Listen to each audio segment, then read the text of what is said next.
જેમણે આયોજન કર્યું હતું એ ઘણો લાંબો હતો અને પહોંચતા વાર લાગી છે, પણ અહીંયા તમારી સૌની ઉપસ્થિતિ, હજારોની ઉપસ્થિતિ એ દર્શાવે છે કે આવનારી તાલુકા જિલ્લા પંચાયતોમાં દાહોદ જિલ્લા પંચાયત હોય કે દાહોદ જિલ્લાની તમામ તાલુકા પંચાયતો હોય, આવનાર દિવસોમાં આ તમારી ઉપસ્થિતિ ખાતરી આપે છે કે તમામ તાલુકા પંચાયતો અને તમામ જિલ્લા પંચાયતોમાં પરિવર્તન આવવાનું છે અને આમ આદમી પાર્ટી આવનારા દિવસોમાં સત્તામાં આવવાની છે. હમણાં આગળ રાકેશભાઈ બારિયાએ કીધું કે આ ત્રીજું મેદાન છે. આગળ કોઈ સરપંચને મળ્યા, એમણે કીધું કે કઈ વાંધો નહીં, અભિપ્રાય સહમતિનો મળી જશે. સરવાઈ ગ્રાઉન્ડ પર જયારે સભા યોજી, ગઈકાલ સુધી સરપંચે કીધું કે અભિપ્રાય તમને સહમતિનો અમે આપી દઈશું, અમારી સહમતિથી તમે ચૈતરભાઈ વસાવાની સભા કરી લો. પણ ભાજપના નેતાઓ એને ડરાવ્યા, એને ધમકાવ્યા, એમને કીધું કે તમને ગ્રાન્ટ નહીં આપવા દઈશું, અમારી સરકાર છે, તમારા પર તપાસ કમિટી બની જશે, તમે અહીંયા સભા કરવા દેશો તો તમારા પર ઇન્કવાયરી થશે. અને સરપંચ ડરી ગયા. આગેવાનોને કીધું સરવાઈના ગ્રાઉન્ડ પર નહીં કરતા, મારી અસહમતિ છે, કાયદો અને વ્યવસ્થા બગડશે ત્યારે મારી જવાબદારી નહીં બનશે. અને તમે વિચાર કરો, માત્ર 18 થી 20 કલાકની અંદર આપણે આખું સ્થળ બદલવું પડ્યું. તમે બધા સભાની સરવાઈની તૈયારી કરતા હતા, અમારા શૈલેષભાઈ ભાંભોર હોય, અમારા દેવેન્દ્રભાઈ મેડા હોય, અમારા કૃષ્ણાભાઈ ચારેલ હોય, અમારા આ વિસ્તારના કેતનભાઈ બામણિયા હોય, એમણે સ્થળ બદલી કાઢ્યું. એટલે ચિંતામાં હતા કે ક્યાં કરીશું, ક્યાં કરીશું, ક્યાં કરીશું. પણ એ તમામ આગેવાનોની ટીમને અભિનંદન આપું છું. જે ક્રાંતિકારી ધરતી પર તમે સભા કરી છે, આવનારા દિવસોમાં ક્રાંતિની શરૂઆત પણ ગરબાડાની અહીંથી શરૂઆત થવાની છે. મારા પર ફોન હતો, મેં પણ ચિંતામાં હતો. નરેશભાઈ, રાકેશભાઈ બધા ચિંતા કરતા, સાહેબ કાર્યક્રમનું શું કરીએ? મેં કીધું ચૈતર વસાવા જાહેરાત કરે છે, એ ચાહે ગુજરાત સરકાર હોય, એ ચાહે કલેક્ટર હોય, એ ચાહે ડીડીઓ હોય, એ ચાહે એસપી હોય, કોઈ પણ ના પાડે, પણ ત્યાં ચૈતર વસાવા જઈને સભા કરે છે, પાછળ પાણી કરતા નથી.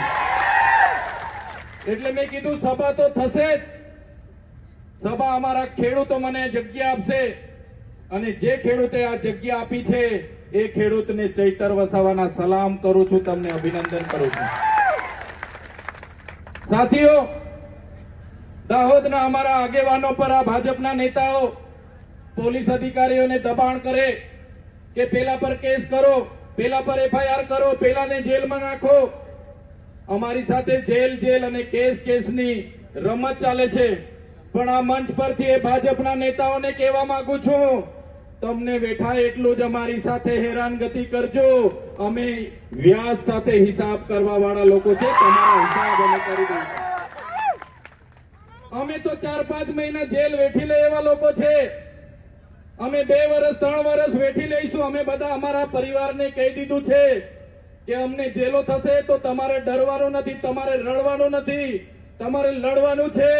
ત્યારે જે પણ ભાજપના નેતાઓ અમારા આમ આદમી પાર્ટીના આગેવાનો પર કેસો કરાવે છે, એ ભાજપના નેતાઓને પણ કેમ છું, આવનારો સમય અમારો આવવાનો છે, અમે વ્યાજ સમેત તમારો હિસાબ કિતાબ કરી દઈશું. જેટલું બેઠા એટલી જ હેરાનગતિ કરજો, એ ભાજપના નેતાઓને કહેવા માંગુ છું. ગઈકાલે આપણા મુખ્યમંત્રી પરીક્ષા પર ચર્ચા કરતા હતા, તમે જોયા હશે, જોયા હતા ને સમાચારમાં. મેં મુખ્યમંત્રીને કહેવા માંગુ છું, 30 વર્ષથી ગુજરાતમાં ભારતીય જનતા પાર્ટીની સરકાર છે.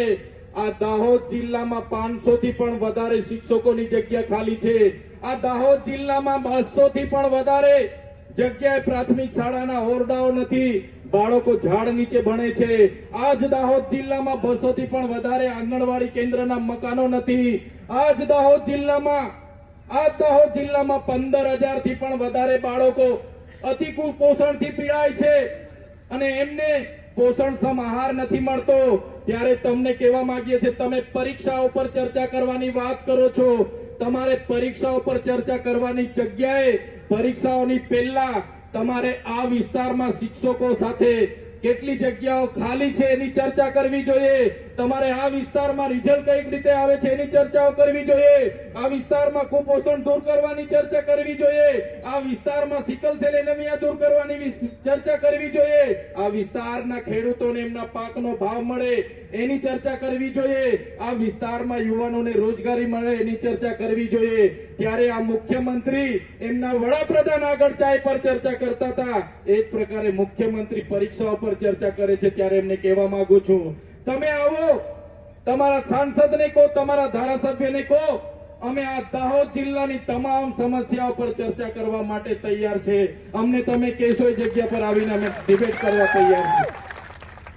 સાથીઓ, દાહોદ જિલ્લાનું જેટલું પણ બજેટ બને છે, એ ચાહે ગુજરાત પેટર્નનું બજેટ હોય, એ ચાહે આદિ આદર્શ ગ્રામનું બજેટ હોય, એ ચાહે એટીવીટીનું હોય, વિકાસ દિનનું હોય, એ ચાહે ટ્રાઇબલનું બજેટ હોય, એ ચાહે મનરેગાનું બજેટ હોય, બધું જ બજેટ આ ભાજપના નેતાઓના પેટમાં જાય છે, આ અધિકારીઓના પેટમાં જાય છે. એટલા માટે આપણા બાળકો આજે કુપોષણથી પીડાય છે. અમારા જેવા જે ધારાસભ્ય અહીંયા ચૂંટાયા છે, જે સાંસદોએ 30 વર્ષથી આ દાહોદમાં શાસન કર્યું છે, એના લીધે જ આજે આપણા લોકોની પરિસ્થિતિ આજે ખરાબ છે. આજે દાહોદ જિલ્લો એ દેશના અતિ પછાત જિલ્લાઓમાં 1 થી 10 જિલ્લાઓમાં દાહોદ જિલ્લાનું નામ આવે છે. ત્યારે મેં કહેવા માંગુ છું, અતિ પછાત જિલ્લામાં દાહોદ જિલ્લાનું નામ આવવાનું જો સૌથી મોટું કારણ હોય તો આ ભારતીય જનતા પાર્ટીના ચૂંટાયેલા નેતાઓ અને કોન્ટ્રાક્ટરો છે. એમને આવનારા દિવસોમાં આપણે અહીંથી બહાર ખદેડવા પડશે. સાથીઓ, આ વિસ્તારમાં કોઈ પણ મીટિંગ થાય, એ મીટિંગમાં જાહેર મંચ પરથી એમના સાંસદો અને એમના ધારાસભ્ય ચૈતર વસાવા આવે છે. ચૈતર વસાવા આમ કહે છે, તેમ કહે છે. ચૈતર વસાવાની થબાની થવી જોઈએ. ચૈતર વસાવાના કાર્યક્રમોમાં કોઈ જતા નહીં, એ પ્રકારે આપણા લોકોને ડરાવવામાં આવે છે. એમના ભાજપના નેતાઓ, સરપંચો આપણા લોકોને કહે છે, સભામાં જશો તમારું ઝૂંપડામાંથી નામ કઢાવી દઈશું, તમારું મીટર તોડાવી દઈશું, તમારું ઝૂંપડું તોડાવી દઈશું, તમારે ત્યાં આપણે રેશન કાર્ડ નહીં આવે, અનાજ નહીં મળશે, તમારે ત્યાં પોલીસને રેડ પડાવી દઈશું. ત્યારે સાથીઓ, આ ભાજપના નેતાઓને ડર છે. તમારા ચૈતર વસાવા તમને જાગૃત કરે, તમને અધિકારોની વાત કરે, તમારા શૈક્ષણિક, સામાજિક અને તમારા રાજકીય અધિકારોની વાત કરીએ, બંધારણ અધિકારોની વાત કરીએ, જે આ ભાજપના લોકોને ગમતું નથી. એટલા માટે આ સભા ન થાય, એના માટે તમને પણ ડરાવવામાં આવે છે. પણ આ ચૈતર વસાવા મંચ પરથી કહેવા માંગે છે, એ ભાજપના નેતાઓનો હવે અંતનો સમય છે. આજે તમારી ઉપસ્થિતિ બતાવે છે કે આવનારી તાલુકા જિલ્લા પંચાયતો હશે કે આવનારી વિધાનસભા હશે, દાહોદ જિલ્લામાંથી ભારતીય જનતા પાર્ટી હોય કે કોંગ્રેસ હોય, એના સુપડા સાફ થઈ જવાના છે. તમે જોયું હશે, ગાંધીનગરનું સચિવાલય હશે કે ગાંધીનગરની વિધાનસભા હશે, અમદાવાદની હાઈકોર્ટ હશે કે પોલીસ ભવન ગાંધીનગરનું હશે, આપણી કલેક્ટર કચેરી હશે કે એસપી કચેરી હશે, તમામ કચેરીઓમાં દાહોદના આદિવાસી સમાજનો પસીનો છે. આદિવાસી સમાજે આ વિસ્તારમાં જ્યારે નેશનલ હાઈવે 56 કાઢવાનો હતો, આ વિસ્તારમાંથી નહેરો કાઢવાની હતી, હાઈ ટેન્શન લાઈનો કાઢવાની હતી, આ વિસ્તારમાં ડેમો બનાવવાના હતા, ત્યારે આખાને આખડા ગામડા આપણા લોકોએ ખાલી કર્યા છે. આપણા લોકોનો આ રોડમાં પરસેવો છે, બિલ્ડિંગોમાં પરસેવો છે, સરકારી આવાસોમાં પરસેવો છે, અને ગુજરાતના વિકાસમાં ખૂન પસીનો આ આદિવાસી સમાજે આપ્યો છે. છતાં આજે દાહોદના આદિવાસી સમાજ સાથે અમદાવાદમાં અન્યાય થાય છે, ગાંધીનગરમાં અન્યાય થાય છે, સુરતમાં અન્યાય થાય છે, વડોદરામાં અન્યાય થાય છે, સૌરાષ્ટ્રમાં કામે જાય, ભાગી ખેતી કરે ત્યારે પણ એમની સાથે પાક નુકસાની થાય, ત્યાં પણ એમની સાથે અન્યાય થાય છે. ત્યારે આ ભારતીય જનતા પાર્ટીને અમે કહેવા માંગીએ છીએ, જો આ જ પ્રકારે અમારા આદિવાસી સમાજ સાથે તમે અન્યાય કરતા રહેશો તો હવે અમારા યુવાનો જાગી ગયા છે, અમારા વડીલો જાગી ગયા છે, અમારી માતા બહેનો જાગી ગઈ છે. જે પ્રકારે અંબાજીના પાડલિયાવાળાએ પાડલિયાવાડી કરી હતી, એ જ પ્રકારે અમારા આદિવાસી સમાજ અંબાજીથી ઉમરગાંવ આવનારા દિવસોમાં ગાંધીનગર આવીને પાડલિયાવાડી કરીશું. કામઠા હું પણ ભેગા કરીને ઘરમાં મૂકું છું, મને પાલિયા મળે છે પણ ભેગા કરીને મૂકું છું. મને ધારિયા મળે છે એ પણ હું ભેગા કરીને મૂકું છું, મને ભાલા મળે છે એ પણ ભેગા કરીને મૂકું છું. અને તમને પણ કહેવા માંગુ છું, જ્યાં પણ આદિવાસી સમાજનું સંમેલન હોય ત્યાં ગિલોડી લઈને જજો, ત્યાં ગફેણ લઈને જજો, ત્યાં તીરકામઠું લઈને જજો, ત્યાંથી પાલિયા ભાલા પણ લેતા આવજો અને ઘરમાં મૂકજો. જે દિવસે જરૂર પડશે તો આપણા ઓજારો લઈને રસ્તા પર ઉતરવું પડશે. સરકારને આ મંચ પરથી કહેવા માંગીએ છે, અમારા ઘરમાં મૂકેલી એ ચાહે ગિલોડી હોય, એ ચાહે ગફેણ હોય, એ ચાહે તીરકામઠા હોય, એ ચાહે ભાલા હોય, એ ચાહે પાલિયા હોય, એ ચાહે ધારિયા હોય, એ અમે અમારા ઘરમાં શણગાર માટે નથી મૂક્યા. જે દિવસે અમારા આદિવાસીઓ સાથે હેરાનગતિ થશે એ દિવસે સરકાર સામે ઉતરવા માટે અમે મૂક્યા છે ને લઈને ઉતરીશું. સાથીઓ, આજે મેં તમને કહેવા માટે આવ્યો છું, 30 વર્ષ સુધી આપણે બધા ભાજપ ભાજપ ભાજપ કરીને, કોંગ્રેસ કોંગ્રેસ કરીને એમને આપ્યા છે. આગળ 50 વર્ષ એક હપ્તું કોંગ્રેસનું શાસન હતું. હમણાં 30 વર્ષથી તાલુકા પંચાયતથી લઈને કેન્દ્ર સુધી છેલ્લા 11 વર્ષથી ભારતીય જનતા પાર્ટીનું શાસન છે. સંવિધાનમાં આપણને આર્ટિકલ 335 અંતર્ગત અનામત મળી છે. 15% અનામતનો આજે અમલ નથી થતો. 100 માંથી જો 15% આદિવાસીઓને લેવાનો જે આપણો કોટો છે એમાં 40% માર્કની આ લોકોએ કટઅપ મૂકી દીધું છે. એના લીધે આપણા વર્ગ 3ના કોઈ પણ હોય, તલાટી હોય, ગામ સેવક હોય કે પોલીસ અધિકારીઓ એ જગ્યા ભરાતી નથી. જે પ્રકારે આપણને રિઝર્વ મળ્યું છે એનો અમલ થતો નથી. તમે આજે જોતા હશો, આપણને જે કાસ્ટ સર્ટિફિકેટો મળી છે એને પણ આ ભાજપના લોકોએ આખા ગુજરાતમાં લાખોની સંખ્યામાં મેળવડા કરીને એમણે વિતરણ કર્યા છે. જેના કારણે આદિવાસીઓના કોટામાં બિન આદિવાસીઓ, ખોટા જાતિના પ્રમાણપત્ર લેનારા બોગસ આદિવાસીઓ આજે શિક્ષણમાં અને નોકરીઓમાં ઘૂસેલા છે. આજે આપણા વિદ્યાર્થીઓને જે પોસ્ટ મેટ્રિક શિષ્યવૃત્તિ મળતી હતી એ પણ મેનેજમેન્ટ કોટા અને વેકેન્ટ કોટામાં આજે છેલ્લા 1 વર્ષથી બંધ કરી દેવામાં આવી છે. એવા અનેકો પ્રશ્ન છે. આપણા વિસ્તારમાં જે વન અધિકાર અધિનિયમો છે એ અંતર્ગત જંગલ જમીન ખેડતા ખેડૂતોને સનતો પણ આપવામાં નથી આવી. જે લોકો આ ડેમોમાં જમીનો ગુમાવી છે એમને વળતર પણ નથી આપવામાં આવ્યું. ત્યારે હું તમને કહેવા માંગુ છું, આવનારા દિવસોમાં ગુજરાત સરકારનું બજેટ સત્ર વિધાનસભામાં મળવાનું છે. ત્યારે 16 ફેબ્રુઆરીથી લઈને 26 માર્ચ સુધી મળનારા બજેટ સત્રમાં જો સરકાર આદિવાસીઓના વર્ષો જૂના પ્રશ્નોનું નિરાકરણ નહીં આવે, અમારી આગેવાનીમાં ખૂબ મોટા આંદોલનો થવાના છે અને તમને આહવાન કરીશું, એ દિવસે તમારે ગાંધીનગર પહોંચી જવાનું છે. તમારે આત્મા જગાડવો પડશે. સમસ્યાઓ તો ઘણી હોય છે. 5 વર્ષ સુધી તમારે પાણીની સમસ્યા હોય, રોડની સમસ્યા હોય, શિક્ષણ નથી મળતું એની સમસ્યા હોય, તમારે અનેક સમસ્યા આવે ને ચૂંટણી આવે, કોઈ ગામમાં આવે અને ગામમાં આવીને નાસ્તાની વ્યવસ્થા કરે, પીવાની વ્યવસ્થા કરે, સાડીની વ્યવસ્થા કરે, એટલે 5 વર્ષની સમસ્યાઓ ભૂલીને તમે એ જ કમળનું બટન દબાવીને આવી જાઓ છો. ત્યારે મારા વડીલો, મારી માતાઓ, મારા ભાઈઓ, મારા યુવાનોને હું કહેવા આવ્યો છું, હવે તમારા આત્માને જગાડવાની જરૂર છે, તમારા સ્વાભિમાનને જગાડવાની જરૂર છે. આ મંચ પર બેઠેલા એક યુવાનનો ચહેરો તમે જોઈ લો, એક વડીલનો ચહેરો જોઈ લો, એક બહેનોનો ચહેરો જોઈ લો. હર હંમેશ તમારા માટે અમે લડતા તમને દેખાઈશું.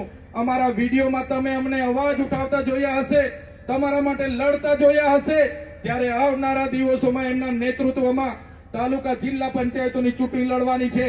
એમાં તમે મેદાનમાં ઉતરી જાઓ અને આમ આદમી પાર્ટીની તાલુકા જિલ્લા પંચાયત બનાવવા માટે તમે તૈયાર થઈ જાઓ, લડવા તૈયાર થઈ જાઓ. એ વાત કરવા માટે અમે તમારી વચ્ચે આવ્યા છે. સાથીઓ, ભાજપના નેતાઓને તમે જોયા હશે, કોઈને ધમકી આપતા હશે, પીવાના પાણીની ઝૂંપડું નહીં આપવાની ધમકી આપતા હશે, અનેક પ્રકારની ધમકી આપતા હશે. જ્યારે આમ આદમી પાર્ટીનો માણસ તમારા માટે કામ કરવા માટે લડતો હોય છે. મારા વડીલો, યુવાનો, માતા બહેનો સૌ તમે અહીંયા ઉપસ્થિત થયા છો. હું તમને વિનંતી કરવા માટે જ આવ્યો છું. હું એક નાનો માણસ છું, મારી સાથેના લોકો પણ નાના છે. સરકાર એમની છે, પોલીસ એમની છે, કોર્ટ પ્રણાલીઓ એમની છે, કલેક્ટર એમના, એસપી એમના, આખું તંત્ર યંત્ર મંત્ર સૌરત તો એમનું છે. ત્યારે અમે એકલા એમની સાથે લડી નથી શકતા.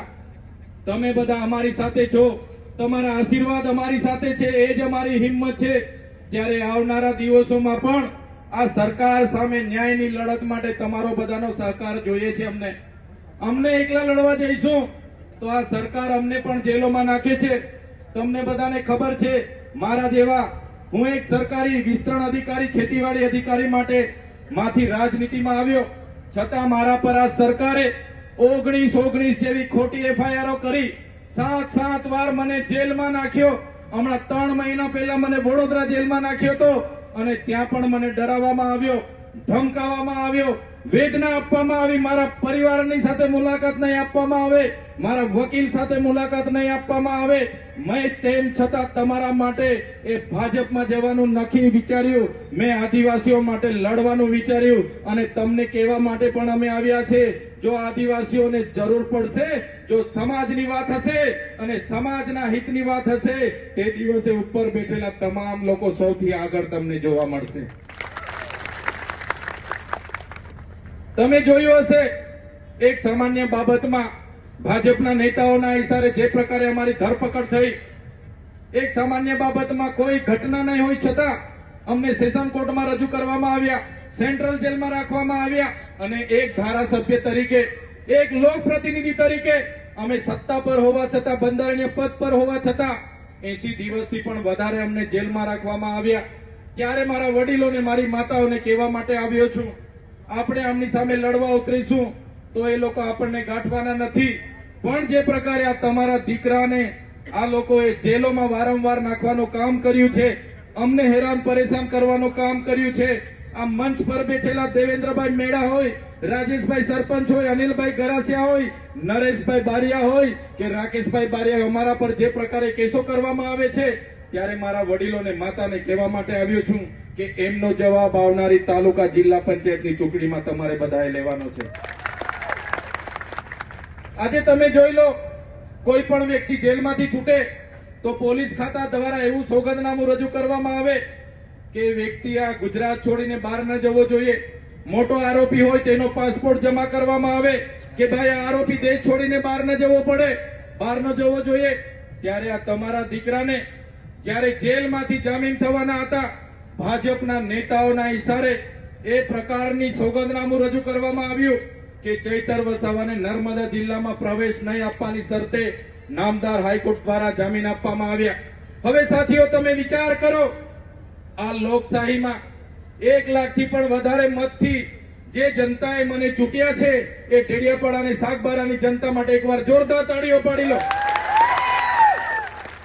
કેમ કે જનતાએ 1 પણ રૂપિયાની લાલચ વગર, 1 પણ બિયરની બાટલી વગર, 1 પણ બિયરના કોટર વગર મને 1 લાખથી પણ વધારે મત આપીને વિધાનસભામાં મોકલ્યો છે. ત્યારે આજે તમે જોઈ લો, આ ભાજપની સરકારે મારા ડેડિયાપાડામાં જવા માટેનો મને પ્રતિબંધ ફરમાવ્યો છે. ડેડિયાપાડાના લોકોએ મને મત આપ્યા, મને ધારાસભ્ય બનાવ્યો, ત્યાં મારું કાર્યાલય છે, ત્યાં મારું ગામ છે, મારું ઘર છે, મારો પરિવાર રહે છે. પણ આ ભાજપની સરકારે મને ત્યાં જવા માટે પ્રતિબંધ મુકાઈ દીધો છે. પોલીસ 24 કલાકે મારી નજર રાખે છે, મારા મોબાઈલોનું રેકોર્ડિંગ કરે છે અને હર હંમેશ મારા લોકેશન હોય કે બધું મારું ધ્યાન રાખે છે. ત્યારે મેં આ ભાજપની સરકારને આ મંચ પરથી કહેવા માંગુ છું, તમે મને ડેડિયાપાડાથી બહાર કાઢી દેશો, તમે મને નર્મદા જિલ્લાથી બહાર કાઢી દેશો, પણ આ ચૈતર વસાવા અમારા લોકોના દિલોમાં રહી છે, ત્યાંથી ક્યારે બહાર નથી કાઢી શકવાના. આ દાહોદના લોકોએ પણ મને પ્રેમ આપ્યો છે, ભાવ આપ્યો છે.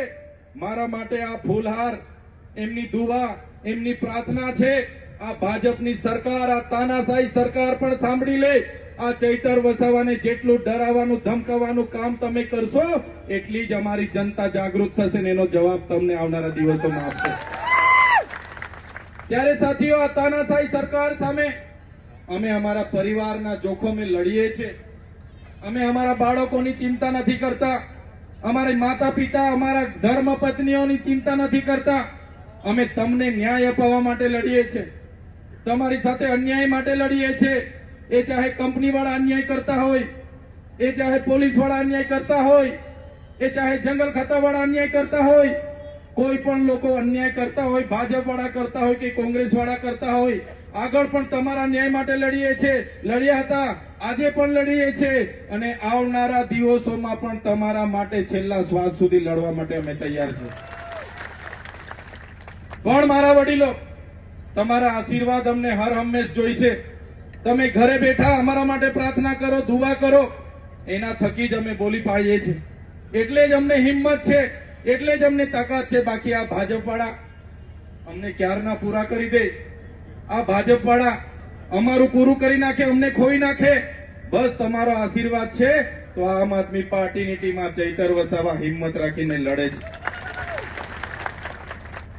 આજે આ વ્યવસ્થા તમે જોઈ લો.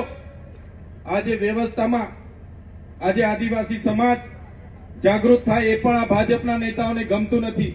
ભેગો થાય એ પણ ગમતું નથી. અધિકારો માંગે એ પણ ગમતું નથી. બજેટમાં કેટલી ગ્રાન્ટ આવી એની માહિતી માંગે એ પણ ગમતું નથી. આટલું કરે તારે પણ આપણા લોકોને હેરાન કરવામાં આવે છે.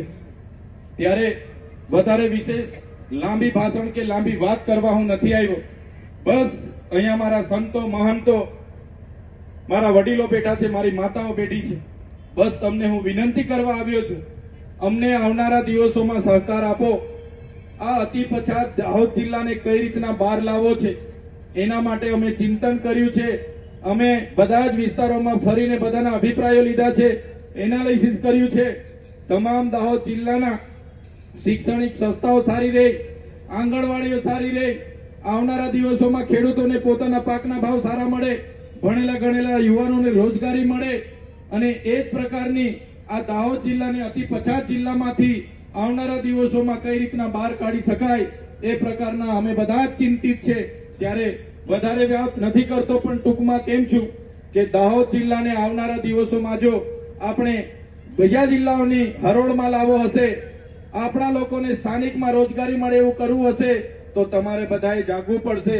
નહીં તો આ જ ભાજપના લોકોને લાવશો તો મનરેગામાં આપણને ગામમાં રોજગારી મળતી હતી, એમના મંત્રીએ કૌભાંડો કરીને રોજગારી બંધ કરી દીધી. આ જ વિસ્તારમાં નલ સે જલના નામે હજારો કરોડના રૂપિયા ખાઈ ગયા, નળમાંથી પાણી નથી આવતું. એ જ પ્રકારે આપણે 73 ડબલ એની જમીનો આપણા દાહોદમાં આપણા મૂળ માલિકોની વેચાઈ ગઈ, એને પણ કોઈ જવાબ નથી મળતા. એવા અનેકો કૌભાંડો આ લોકોના ચાલુ રહેશે. તો પરિવર્તન લાવવા માટે હું તમને વિનંતી કરવા માટે આવ્યો છું. આજની સભામાં આપ સૌ દૂર દૂરથી સ્વયંભૂ પોતાના રીતે અહીંયા ઉપસ્થિત થયા છો. એવા તમામ વડીલો, યુવાનો, માતા બહેનો અને મારા મીડિયાના તમામ મિત્રો અને પોલીસ અધિકારીઓ તમામ આપ સૌ અહીંયા ઉપસ્થિત થયા છો. ત્યારે બધા જ લોકોનો હું ખૂબ ખૂબ આભાર માની વિનમું છું.